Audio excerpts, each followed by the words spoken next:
whole experience with aquariums started when I was a really young boy in the city of Miami, and we would go out and collect tropical fish for our then home aquariums in the front patio area of the house in Morningside Park.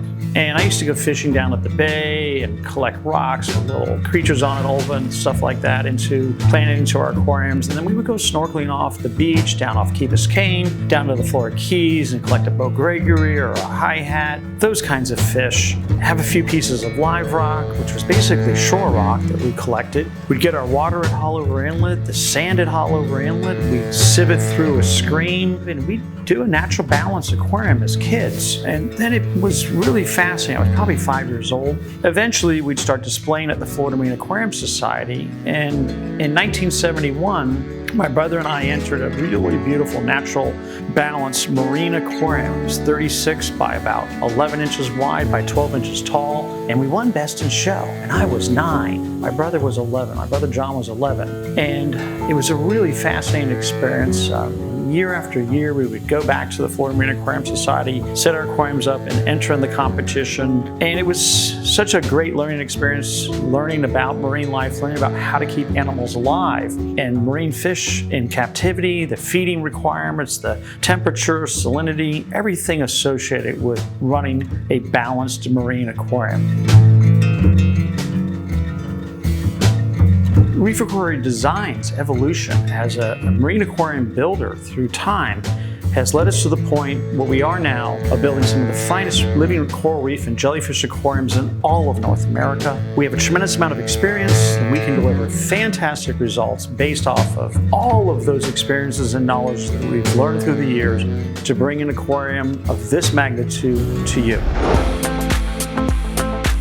Designing reef aquariums has a tremendous amount of thought process between the actual physical space, the environmental conditions, where it is, whether it's upstairs, downstairs, in a high rise, in a basement. And with that, you need electric, plumbing, mechanical elements that keep the aquarium in the room temperature, the humidity controlled. It's a tremendous amount of thought that goes into first designing the space out and then bringing the aquarium in, all of the life support systems, and then finally the biology. And then from there, the chemistry and the husbandry, and then the care, and then the checklist on how to manage the aquarium system effectively and efficiently 365 days a year. But with our team of really qualified individuals, we have Gio Cardo, who's been with us about 13 years. He's learned a heck of a lot through time, is really one of our best installers, and mechanical aspect of recognizing what needs to go into play with the system's operation for all the equipment or any upgrade of equipments, plus the diving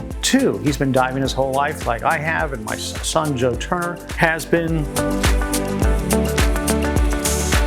Other team members that work with us, Buddy Albrecht has had a lot of experience with ATM. He can build pretty much anything. He's really good at a lot of different things, and he's a rugged builder is what I would call him, who's an integral part of the entire team.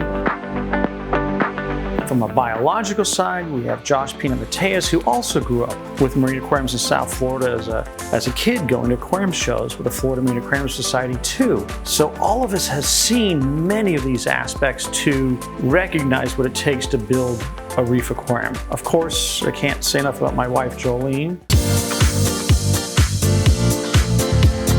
We've been together now 33 years, and she's been involved. The whole process has seen all these aquariums that we've created for the last almost 40 years. And two grew up involved in fresh and saltwater aquariums and diving in the ocean, Indonesia, French Polynesia, Hawaii, Mexico, all over the world. The entire team at Reef Aquaria Design works in sync together with all of our different strengths. And we recognize potentially even what our limitations are. Can we build that aquarium in that location? Is there enough access? Is it going to work long term?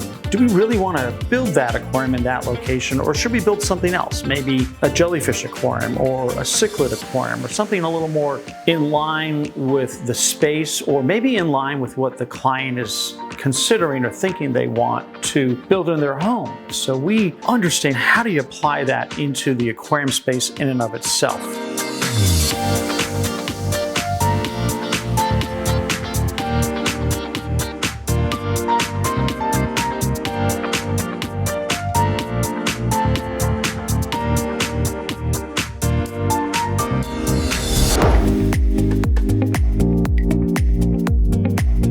child growing up, I learned a lot about aquariums and built really spectacular, great aquariums as a young boy. And through all of this time, what we've really learned, it's all about the education. People want to learn about the ocean environment, and we've gained knowledge through time to create biologically successful marine aquariums of all types for people to learn more about the natural ocean environment so that they can conserve and protect what natural reefs are there in the world.